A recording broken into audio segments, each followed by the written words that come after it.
Estamos de regreso aquí, por supuesto, en el Mañana News, en donde hemos estado muy atentos, hemos profundizado ya en diversas oportunidades sobre lo que ha declarado Alejandro Hertz Manero, el fiscal general de la República, relacionado con el delito de feminicidio. A Hertz Manero le ha llovido de todo. Ha habido fuertes cuestionamientos por parte de organizaciones civiles, por parte de colectivos feministas, pero también hemos escuchado, aunque usted no lo crea, a abogados defendiendo la propuesta del fiscal general de la República. Vamos a analizar a fondo este tema y se encuentra con nosotros aquí en el Mañana News la investigadora de Mexicanos contra la Corrupción, Sofía Ramírez Aguilar, a quien le damos, por supuesto, la bienvenida a nuestro estudio. Sofía, ¿cómo estás? Muy buenos días. Muy contenta de estar aquí, Jesús. Muchas gracias. Igualmente, muchas gracias. Y también me da gusto estar contigo, Pancho. Gracias, colega. Pues yo de entrada te preguntaría, ya nos adelantabas algo en el corte, pero ¿qué dimensión le damos a estas declaraciones de Alejandro Hertz Manero? Hablamos del fiscal general de la República. Cuando el fiscal general de la República dice que el feminicidio prácticamente hay que eliminarlo porque a la gente que lo investiga, pues hombre, se le complica demasiado. A mí como ciudadano me indigna, te lo digo abiertamente. Por flojo, por incapaz, hasta sientes una especie de desolación. Y cuando venimos de un año en donde el movimiento feminista ha sido protagonista, en donde vivimos un momento crítico porque están matando a la mujer por el simple hecho de ser mujer. Mira, yo te agradezco que me des este pie porque además... Porque es indignante. No solo es indignante, sino que veíamos, o sea, hemos visto una serie de reportajes en los últimos años donde cada vez hay más registro de feminicidio a nivel local, porque obviamente el homicidio, igual el feminicidio, pues son delitos que ocurren en el ámbito de lo local, del fuero común. En su mayor parte no son del fuero federal, porque no ocurren en el aeropuerto, ¿no? Claro. Entonces, no, que sería, summary, claro, vaya, o sea, que sería un poco el resumen de por qué sería un homicidio o un feminicidio del fuero federal, igual que el aborto. Pero regresando al tema, aquí el punto de fondo es no borremos el feminicidio porque queremos hacerlo más complicado. En Twitter me respondían ayer algunas personas, me decían, está muy bien que quieras mantener la estadística, pero mejor que haya justicia. Y yo les respondo, 95% de los homicidios a nivel nacional permanecen impunes, claro. Entonces, ¿cuál justicia? Si cada vez vemos más registro de feminicidios, vaya, en 2018 me parece que solo Veracruz tenía alrededor de 800 feminicidios y el año pasado, pues ahorita tenemos las cifras hasta junio nada más, las que se van liberando porque pues, tienen cierto retraso. Pero incluso si pensamos que de enero a junio hay solo la mitad, vamos a tener un incremento, una tasa incremental que va a rondar por los 1000 feminicidios. Y eso te habla de que pues sí hay un desarrollo de capacidades de registro, porque no quiere decir necesariamente que haya más mujeres asesinadas en razón de ser mujeres. Quiere decir que las capacidades institucionales que hemos venido construyendo desde que le pusimos feminicidio al feminicidio en 2012, pues han traducidose en mejores estadísticas, en mejores investigaciones. Ahora, de ahí a que haya justicia en homicidio o en feminicidio es otro tema. Lo que creo que es importante rescatar y el mensaje que me gustaría dejar es no podemos simplemente borrar un delito que además como que ilumina muchísimo el problema de la violencia contra la mujer. El feminicidio es la máxima expresión de la violencia contra la mujer. Sofía, aquí te interrumpo tantito para que la audiencia lo pueda tener claro, porque también he visto que existe esta confusión en redes. Claro. ¿Qué es feminicidio? ¿Por qué importa catalogarlo como tal? Mira, feminicidio es un homicidio de una mujer en razón de ser mujer. Y no porque el Ministerio Público o el perito o el abogado pueda decir, me voy a meter en la mente del criminal. No, la ley marca muy claramente, tanto a nivel federal, el Código Penal Federal, como los correspondientes en los estados, salvo Chihuahua, y ahí voy a llegar en un ratito, que cuando se acreditan además no 7, una de 7 características, entonces se puede investigar como feminicidio. Vaya, más allá de la tesis de la Corte Interamericana y de la Comisión Interamericana de Derechos Humanos, donde te dice la Suprema Corte de Justicia de la Nación, toda muerte violenta de una mujer, aunque parezca un accidente o parezca un suicidio, debe investigarse en términos de feminicidio, porque tradicionalmente pues, siempre parece que te suicidaste, ¿no? Como Lesbi con el cable. Pero a ver, claro. Respondiendo tu pregunta, cuando hay, por ejemplo, violencia sexual en el cuerpo, cuando hay antecedentes de que hubo violencia antes, cuando hay una relación afectiva que se puede acreditar, va a decir a tu esposa, ¿no? Por ejemplo, cuando hay lesiones o mutilaciones que puedan afectar, digamos, la buena fama o la buena reputación del cuerpo de la difunta, ¿no? Es decir, una mujer trans, por ejemplo, que aparece mutilada y entonces eso se puede acreditar como, pues está dañando tu buena fama, ¿no? O sea, tu honor personal. Que haya amenazas o lesiones y que me faltó una, que esté incomunicada, no importa cuánto tiempo de manera previa al asesinato, y finalmente que puedan encontrar el cuerpo en la vía pública. Tenemos el clásico, donde encontramos en un lote baldío el cuerpo de una muchacha con la ropa interior abajo y ya. Los demás signos de violencia que tendrían que investigar los peritos, la policía ministerial, los ministerios públicos y presentar la evidencia ante el juez, bueno, pues de suyo habla de la circunstancia. Entonces bastaba una de estas para acreditar que tiene que investigarse como feminicidio. Ahora, ¿por qué feminicidio es distinto a homicidio? Porque te da una pena adicional. Okay. Porque es un crimen de odio. Al final se trata de eso, de visibilizar que hay un trato discriminante hacia la mujer en su condición de mujer. Entonces, eso es lo que resume. Dirías que es, por lo que me explicas, es como cuando hay un homicidio y además hay como un abuso porque la otra persona es más fuerte, ¿no? Pero no solo es de fuerza, puede ser de confianza, puede ser un abuso psicológico. Puede ser, el tema de la violencia sexual se origina muchas veces en los primeros encuentros. Tenemos esta cultura donde la seducción va acompañada de yo te celo en público y te hago desplantas. Tenemos el caso de Ingrid, Ingrid no fue, esa fue la otra, sí, es que ayer pasaron varias. Uf. Pero un caso en Guanajuato donde una mujer pues, andaba con una persona, termina, se va a vivir con una segunda persona y la primera persona llega echando tiros en la calle, la alcanza, la chica corre, se mete detrás de un mostrador en una tiendita y el homicida amenaza al señor de la tiendita en matarlo a él si no la deja pasar con ella, pues sale la chica y le disparan en la cara, ¿no? Entonces claramente ahí es en una zona pública, es con ganas de destruir el cuerpo de la persona en la cara y además se puede acreditar que fue su pareja. Entonces no es tan difícil y claramente lo que tenemos es una disparidad muy grande entre el nivel de las capacidades y no solo de investigación, sino la voluntad que hay dentro de las fiscalías locales para investigar. En Nuevo León me parece que el 85% de los homicidios de mujeres se investigan como feminicidio. Además, un dato, el argumento es que es muy difícil investigar feminicidio y entonces pues mejor lo hacemos homicidio y más fácil. No, cuando no puedes acreditar feminicidio, por ley directamente se va como investigación de homicidio. Entonces realmente no hay diferencia. La discusión aquí es, el fiscal general dice queremos que sea un homicidio y le ponemos agravantes, le mantenemos las agravantes y lo metemos en homicidio. Sí, pero no, porque si tú me dijeras es que hemos llegado a un punto donde se investiga la violencia original contra la mujer en todos lados de manera igual, bueno, tal vez podríamos discutirlo, pero aquí de fondo se van a quedar fue un homicidio acreditado, chao. No va a haber mayor justicia y no va a haber visualización de la violencia de género. Y nada más para terminar con mi perorata. No. Les decía yo que en Nuevo León el 85% de los homicidios de mujeres se clasifican como feminicidio, en Guanajuato solamente el 5%. Y a nivel nacional, aproximadamente en un promedio de todos, en Baja California el 20%. No pasa nada. Sí, claramente. Un dato, fíjate que... ¿Por qué esta diferencia? Porque las capacidades se van construyendo, mira, como dice el señor presidente, se barra desde arriba, el ejemplo y el discurso importan mucho. Cuando tú quieres implementar políticas de género en una empresa, por ejemplo, que las mujeres se puedan ir a parir a sus hijos y regresen en mismas condiciones para que puedan seguir con su trayectoria profesional o mantener su empleo, ¿no?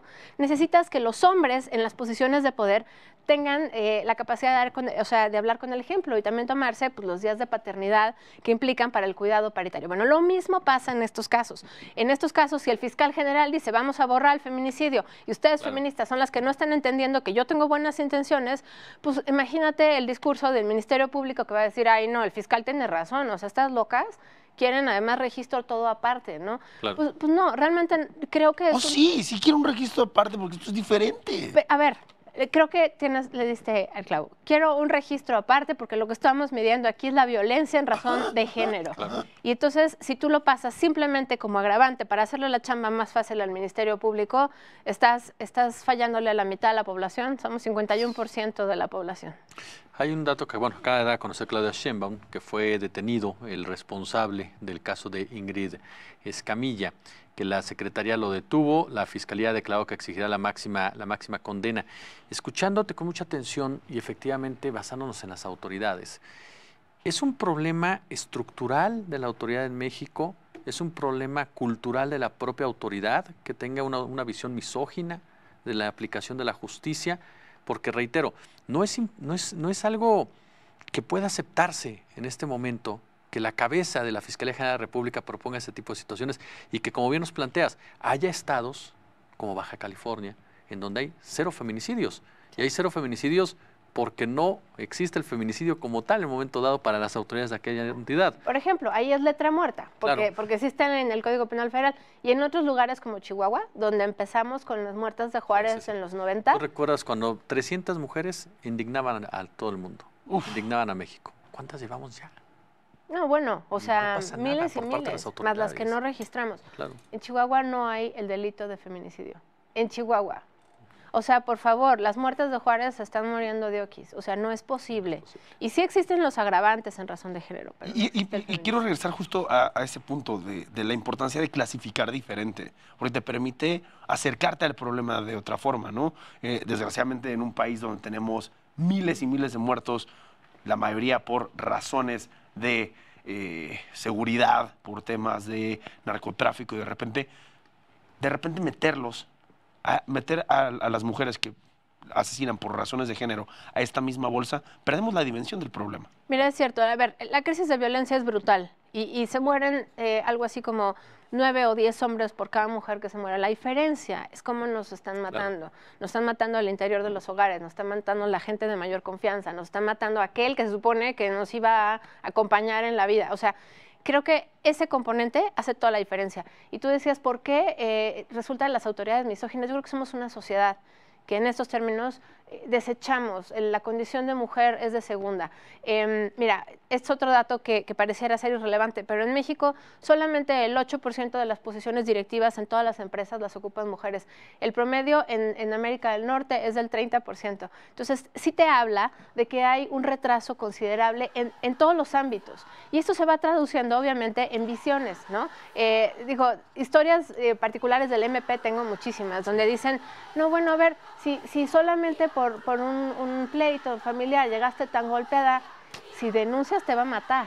O sea, Dios, el MP está del otro lado, es la autoridad y ya no tienes ganas de nada. O sea, la posición de vulnerabilidad de una mujer que llega a denunciar violencia de género es mayúscula y ahí debiera haber un acompañamiento psicológico desde el principio y por supuesto también una guía al MP, porque si vivimos en una cultura tan machista, pues no le puedes exigir que porque ahora el reglamento de la Procuraduría marca que tienes que tener enfoque de género, vayas a tener enfoque de género porque no sabes cuál es el enfoque. Claro. Oye, justamente estamos viendo en pantalla este performance global. Ese fue el performance que hicieron en el Zócalo de la Ciudad de México. Y quiero retomar aquí el punto que comentaba Jesús al inicio. Sofía, este tema, lo digo en la mejor de las intenciones, se volvió popular y se masificó. Como que tuvo mucho eco, ¿no? De manera orgánica, además, en todo el mundo. O sea, yo me acuerdo del Congreso de Turquía, bueno, se me hacía chinita la piel de escuchar en turco, sin entender que la canción de todas las legisladoras, ¿no? Y los legisladores casi todos apoyando, ¿vale? No te voy a decir que no. Pero esto se ha pasado y ya ha transminado porque pareciera que es un problema global, ¿no? Mira, yo no sé por qué. Pero no es nuevo, pero ¿por qué ahora sí se atiende diferente? Pues, si me preguntas así de bote pronto, te diría yo, bueno, Hot Take lleva el feminismo más de 100 años trabajando para primero que nos dejaran votar, ¿no? Para ser ciudadanos, luego para no ser ciudadanos de segunda, luego para poder decidir dónde trabajo y luego para abrir una cuenta de banco y luego para buscar... La del banco me supera. Es muy duro porque además tú dices... Mi mamá quemaba brasieres, bueno, pero, o sea, a mí me sigue costando trabajo un ascenso de manera permanente, ¿no? Yo veo a mi hija y pienso, yo no quiero que ella crezca en un mundo de vagones separados, porque realmente el problema no se resuelve con separar a los hombres de a las mujeres y luego la discusión de si un papá puede llevar a la niña en el vagón de las mujeres, porque no. O sea, yo quiero que la impunidad acabe por visibilizar y castigar a aquel que lo perpetre. Sofía, ahorita, como bien mencionabas, Pancho, efectivamente es todo un proceso, es una lucha que lleva muchísimos años y como ha quedado más que establecido, los cambios no se dan, o cambios de fondo no se dan pacíficamente, tristemente. Siempre hay una violencia necesaria, que incluso, y lo hemos dicho en otras ocasiones, se ha condenado absurdamente las pintas y demás en ese sentido. Aquí mi pregunta es, no sé si llamarlo nuevo feminismo y te pido que me corrijas, por favor. Esta generación de mujeres las que están en la UNAM cerrando planteles porque están hartas del acoso sexual. Las chicas que salieron precisamente bailando, cantando, gritando, bellas niñas. Bellas señoras. Señoras son diferentes o han entendido ya el concepto de los derechos de la mujer, de la lucha por la igualdad, por el respeto, distinto a como era en los 70s y 80s, porque de repente también escuchas a feministas de los 80s, de los 90s, y el discurso ya no significa o ya no representa, cuando te escucho a ti o escucho a Xochitl Martínez, o escucho a Ana Katiria Suárez, ya no los escucho igual. Hay un, no es rompimiento, pero ya hay otra forma de ver la situación. Hay un hartazgo mayor. Yo creo que sí es un tema generacional. O sea, yo estoy en la rayita entre generación X y millennial, pero vienen las chicas de atrás mucho más enojadas porque ellas sí crecieron con la idea de que éramos iguales. O sea, a mí todavía me tocó ver como yo voy a lograr la misma posición que un hombre. Okay. Las chavas de hoy llegan al mundo creyendo que eran iguales y el mundo les dice, no, mamacita, qué equivocada estabas. Entonces el hartazgo viene de otro lado, pero lo que está padre es que estas niñas hayan crecido bajo la idea de que eran iguales. El problema radica en que la educación de los géneros no ha ido en el mismo sentido. Y mira, hay muchísimos hombres aliados, pero yo veo todavía muchos más abogados hombres, mucho más políticos, comentaristas hombres diciendo... Presentadores de noticias. Todo a su tiempo, todo a su tiempo. Eso es lo que más te... Esto no aguanta una generación más. Sí, o sea, estamos hasta el gorro. Y las chavas están dispuestas a tomar medidas radicales con tal de que se escuche. Y claramente hay, bueno, pues el batidero que se mete en todos estos esquemas, ¿no? Donde el hartazgo social se junta con el truene del capitalismo. Mira, yo no me quiero meter en esos rollos, yo nomás te quiero decir, el feminismo ha evolucionado. Hay muchas chavas que dicen, hay muchos feminismos, esas son las chavas más hacia los 40. Las chavas más jóvenes dicen, hay un solo feminismo. Las radicales dicen, hay que abolir el género. Mira, para donde sea, pero tenemos que caminar. Tenemos que visibilizar la violencia y sobre todo tenemos que darnos cuenta que somos parte del problema. O sea, todos somos parte del problema, todas somos parte del problema mientras sigamos criando hombres con perspectiva de machito y no con perspectiva de género. Tenemos que empezar a sensibilizarnos como sociedad y tenemos que exigirle al fiscal que por favor... Si tienes al fiscal, Sofía, aquí lo tienes ahí enfrente, en esa cámara, en la 2. ¿Qué le dices a Hertz Manero? Mire, señor, yo entiendo que su voluntad de simplificar y disminuir la impunidad de los homicidios hacia las mujeres es que justamente se resuelvan más homicidios. Pero dado el contexto mexicano, no podemos borrar la violencia que hay previo al homicidio de una mujer en razón de género. Entonces, por favor, recapacite y no solo no borre el feminicidio, sino que reinstale la FEBIMTRA. Está perfecto que en la FEBIMTRA es la fiscalía que investiga delitos hacia las mujeres, porque obviamente ese es el espejo que se refleja hacia los estados.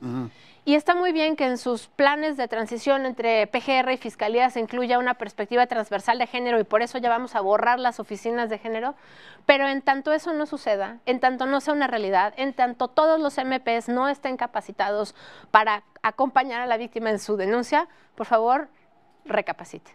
Pues ahí lo tienes, Sofía, me quedo con esas palabras. Es importante que la autoridad empiece a tomar cartas en el asunto bien, porque este cambio va a suceder con o sin ustedes. Me encantó este approach de el cambio cultural, que tú sabes que además es un tema que me gusta, el tema de los cambios de valores. Lo platicaba con nuestro querido profesor Alejandro Moreno, cómo en esta serie de Downton Abbey retrataban el tema de las sufragistas. ¿No? Entonces es un tema que evidentemente siempre han existido mujeres que quieren mejores condiciones. O sea, y me río porque suena absurdo que de repente lo veamos de forma histórica con sorpresa, pero siempre ha existido. Ahora lo que es increíble es por qué sucede este cambio con tanta fuerza. Y justamente es porque se les enseñó algo y el discurso no macheó con la realidad. Y entonces hay quiebra. Perdón, última idea que me gustaría dejar sobre la mesa es, este no es un feminismo blanco, este es un feminismo transversal. Aquí se están empatando muchas categorías de privilegio y muchas categorías de no privilegio, ¿no? Entonces, veamos más Yalitza, saquemos a la gente que no tiene voz y démosle agencia, ¿no? Registren a sus trabajadoras domésticas en los esquemas del IMSS, ¿no? Hablen con las generaciones de arriba para entender qué salió mal y hablemos con las de abajo para entender qué es lo que necesitamos. Totalmente. Perfecto. Porque es muy cierto eso, muy cierto lo que acabas de decir. Hay que escuchar arriba y hay que escuchar abajo y sobre todo hay que poner el ejemplo, porque como sociedad a todos nos conviene, y parece una frase hecha, pero como sociedad a todos nos conviene que haya una igualdad de derechos, que haya una situación equitativa en todos los sentidos.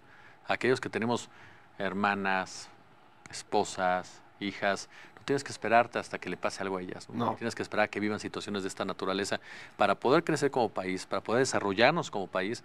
Tenemos que ser una sociedad más equitativa. Además, la violencia machista también muerde a los hombres. Claro. Sí, por supuesto. Y ahorita, únicamente ya para concluir, muy cierto lo que dices. Sí, mueren más hombres, pero los hombres te estás matando por una cuestión de violencia, por una cuestión de narcotráfico, una cuestión de inseguridad. A la mujer la estás matando por el simple hecho de ser mujer. No, y decías la frase de que te mata, a los hombres los mata a los enemigos y a las mujeres sus mismos conocidos. Está terrible. Sofía, muchísimas gracias, por todo esto que nos volaste la cabeza personalmente a mí. Muchas gracias y esperamos que pues, tengamos reacciones de Hertz Manero y no vamos a soltar el tema. Perfecto, te agradezco mucho, Pancho. Muchas gracias, Sofía. Chao. Vamos a un Jesús, corte muchas comercial, gracias. continuamos aquí en el Mañanés.